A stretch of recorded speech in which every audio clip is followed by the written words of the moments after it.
일본의 어느 가족의 거실 TV에서는 한국 아이돌 공연 영상이 나오고 있습니다. 딸은 환하게 웃으며 노래를 따라 부르고 있습니다. 서울에 가면 꼭 들러야 할 맛집을 검색하고 있고요. 화장대에는 한국 화장품이 놓여 있습니다. 친구들과는 다음 한국 여행 계획까지 세우고 있습니다. 그런데 그 모습을 지켜보던 아버지의 표정은 썩 밝지 않습니다. 딸은 이해가 되지 않습니다. 왜 아버지는 한국 이야기가 나오면 저렇게 불편해할까요?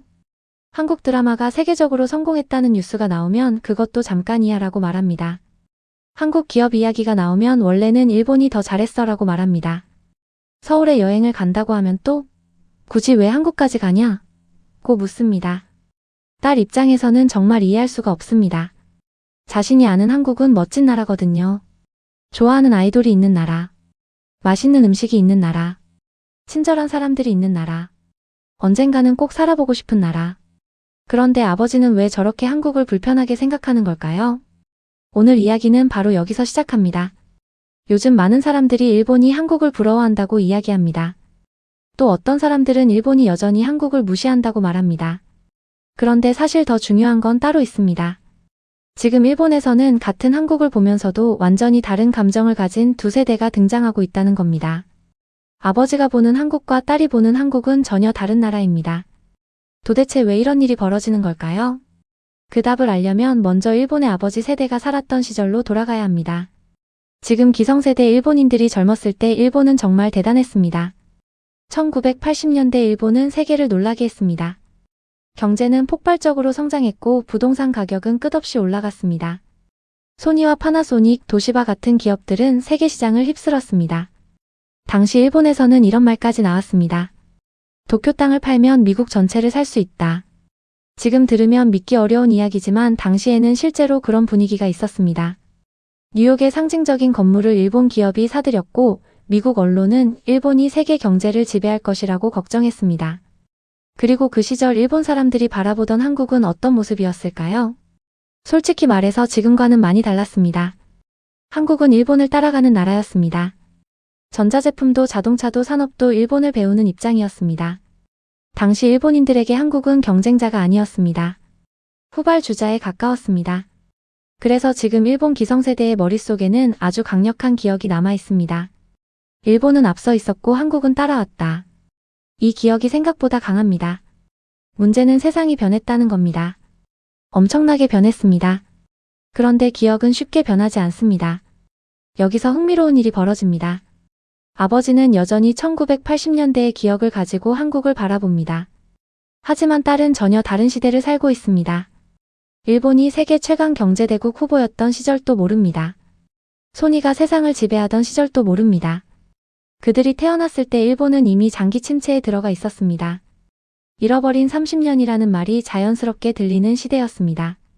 이 세대가 접한 한국의 모습은 BTS와 블랙핑크 같은 아이돌들이 세계의 무대를 휩쓸고 K-컨텐츠가 넷플릭스를 지배하고 한국 화장품으로 한국 아이돌을 동경하며 메이크업을 받는 모습입니다.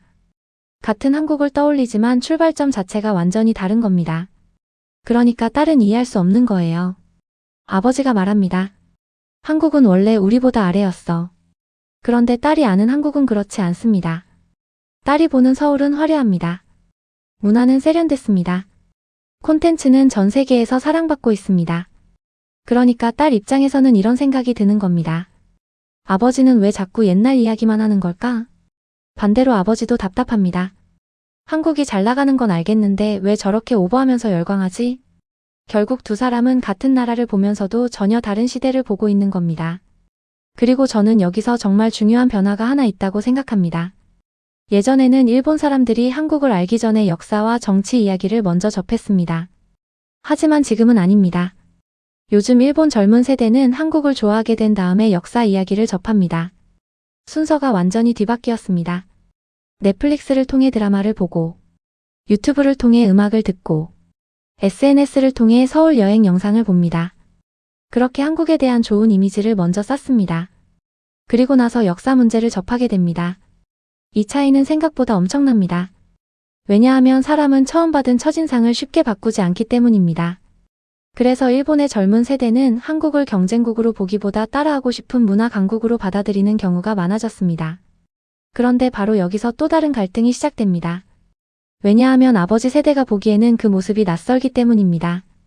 자신들이 알고 있던 한국과 지금의 한국이 너무 다르기 때문입니다. 그리고 바로 그 지점에서 일본 사회 안에 조용한 세대 충돌이 시작되고 있는 것입니다. 자, 그런데 여기서 한 가지 질문이 생깁니다. 정말 일본 젊은 세대는 한국을 좋아하게 된 걸까요?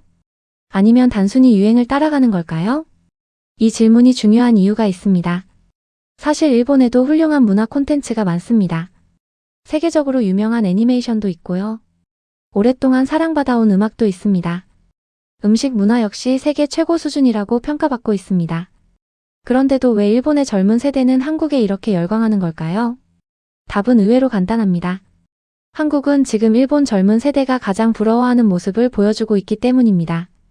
한국은 트렌드에 민감하고 변화가 빠릅니다. 새로운 음식이 생기고, 새로운 유행이 생기고, 새로운 브랜드가 등장합니다. 서울에 몇 년 만에 다시 가도 풍경이 바뀌어 있습니다.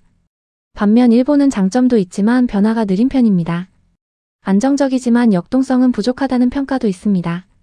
그러다 보니 일본 젊은 세대 입장에서는 한국이 굉장히 신선하게 보이는 겁니다. 마치 살아 움직이는 나라처럼 느껴지는 거죠. 그런데 바로 이 부분에서 기성세대와 젊은 세대의 시선이 갈라집니다. 아버지는 안정성을 중요하게 생각합니다. 오랫동안 유지된 시스템을 높게 평가합니다. 반면 딸은 다릅니다. 변화를 좋아합니다. 새로운 것을 좋아합니다. 속도가 빠른 것을 좋아합니다.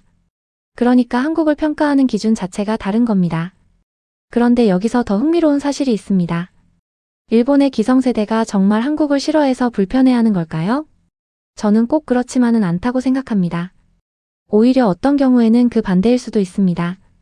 사람은 자신보다 훨씬 아래에 있다고 생각했던 존재가 어느 날 갑자기 성장하면 복잡한 감정을 느끼게 됩니다.